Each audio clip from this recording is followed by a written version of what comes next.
We're out here, it's gonna suck, yeah, but memories will last a lifetime. Are you serious? I'm not running anywhere. Is something chasing me? Unbelievable.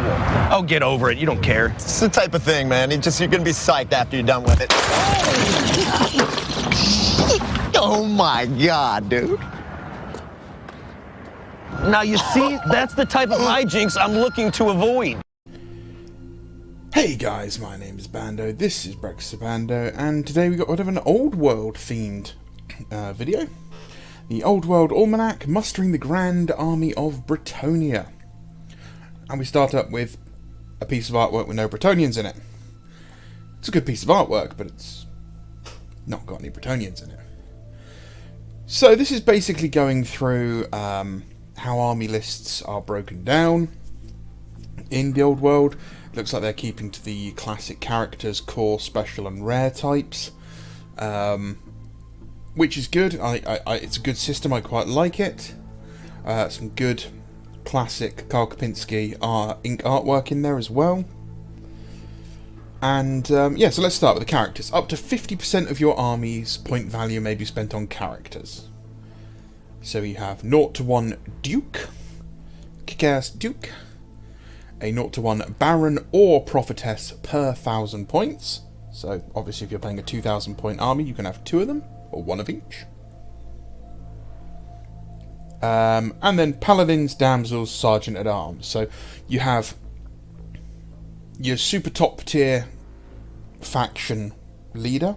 This will be the guy that rides around on like the hippogriff and stuff. Then your Baron and Prophetesses are your high end or mid to high end HQs, and then Paladin, Damsel and Sergeant, they're your heroes. They're for smaller games or padding out and sticking inside Death Star units, that sort of thing. Now an interesting one here is the Sergeant at Arms, which is a brand new unit by the sound of it. It's good that we have sort of a lowborn hero.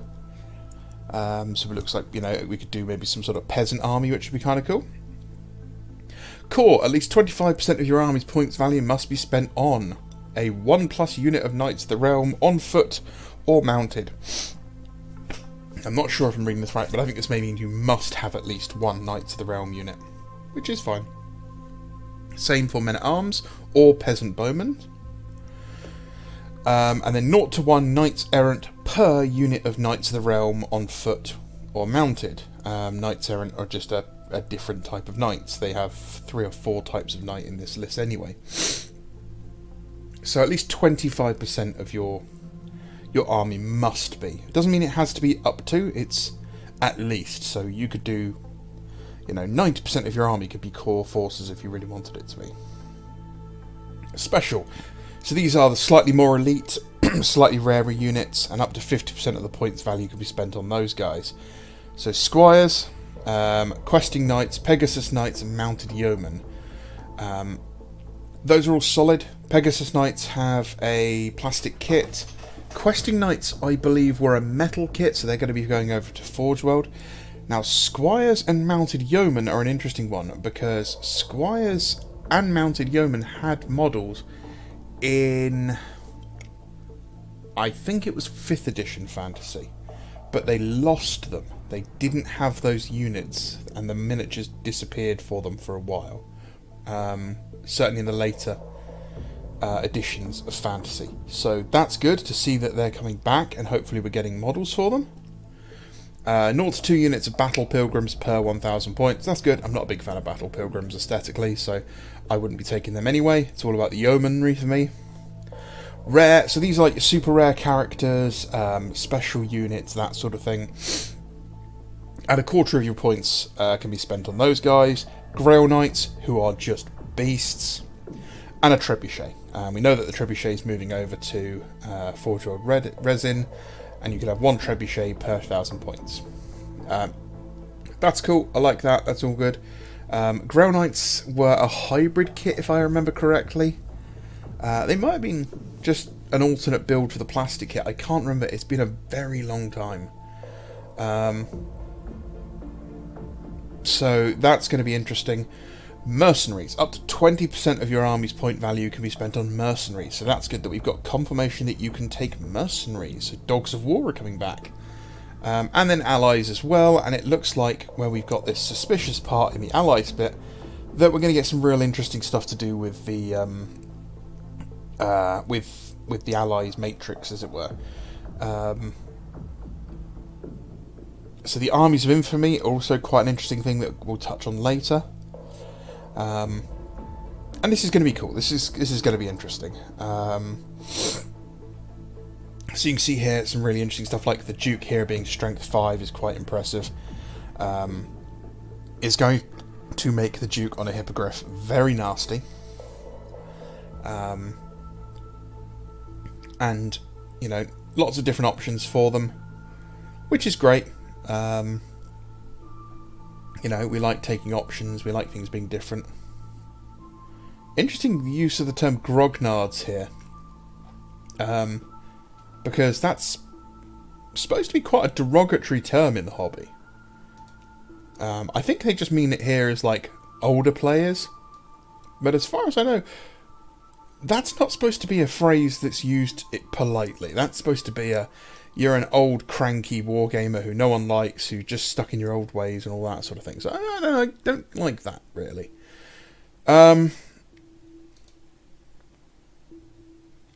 Yeah, so this is cool. This is going to be evil. Every Bretonnian army is going to have a Duke on a hippogriff because they're just evil.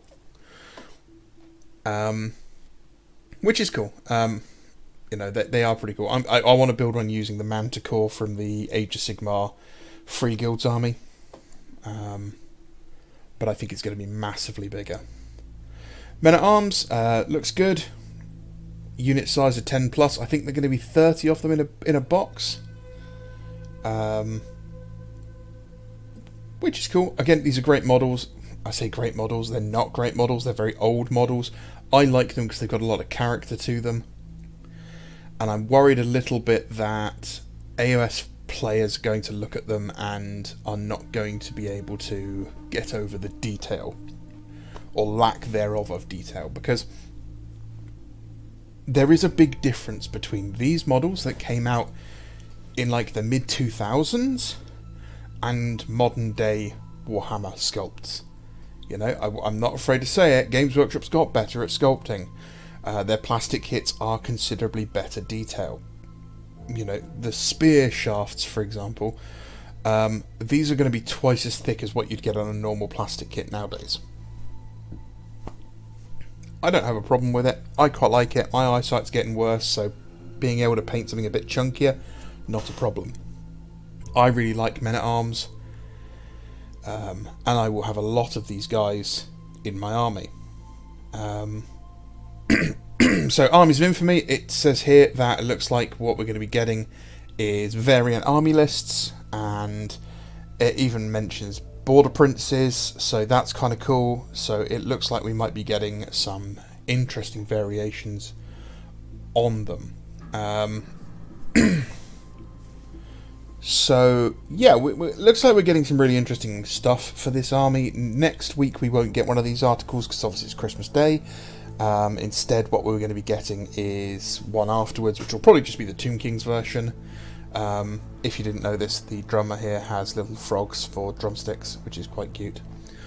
I'm still quite happy with what we've got here. I'm cautiously optimistic towards the old world.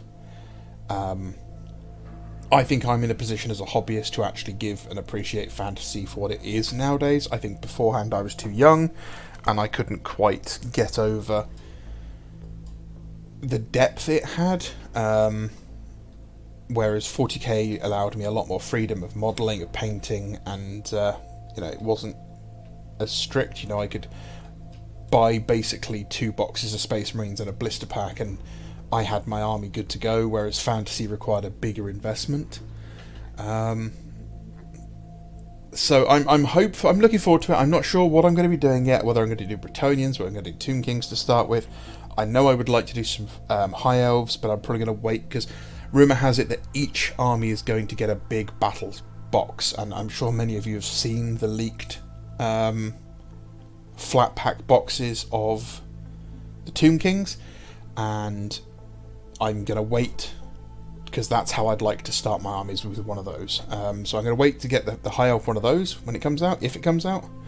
Rumour has it next ones are going to be orcs and dwarfs. So this is good. I'm looking forward to seeing what the Bretonnians get in their big box set. I'm cautiously optimistic for this game. I hope that it's going to do well.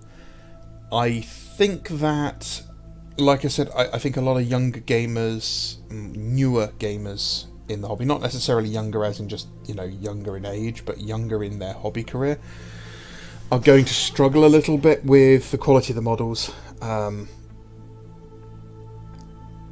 I'm hoping I hope it has a good launch and GW goes, okay, let's support it a bit more, and they get some good new releases out. You know, we get some updated kits with some more detail in them. Talking of new models, we've got another article here, which is the Fangs of Nulamia, which is a new Age of Sigmar model. A very interesting vampire model. Quite a large base for what looks like quite a small model. But it's interesting that it's like a dual mini on base. I really like it for one reason alone, and that's the blade on this weapon. That looks like it will make a fantastic 30k Thousand Suns weapon. It's a good looking miniature. Yeah, I quite like the look of it. It's different. It's got that very, I don't know, 80s fantasy look about it. Very sort of Conan-esque. Not just because of the snake, but the armour and everything. And I don't know, I'm getting some sort of vibes of somewhere between Conan and Ghostbusters.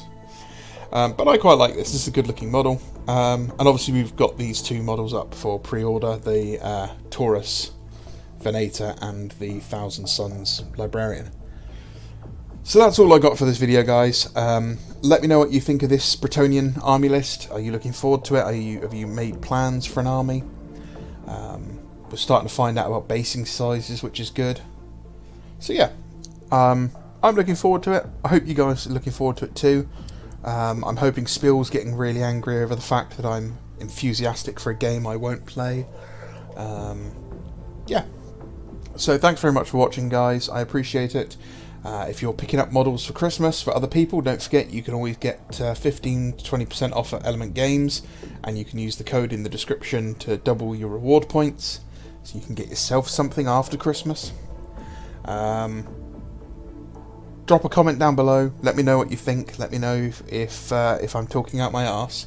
And if you don't mind liking the video, sharing it, even if you just click the share button, apparently that does the same thing. You don't actually have to share it to anyone.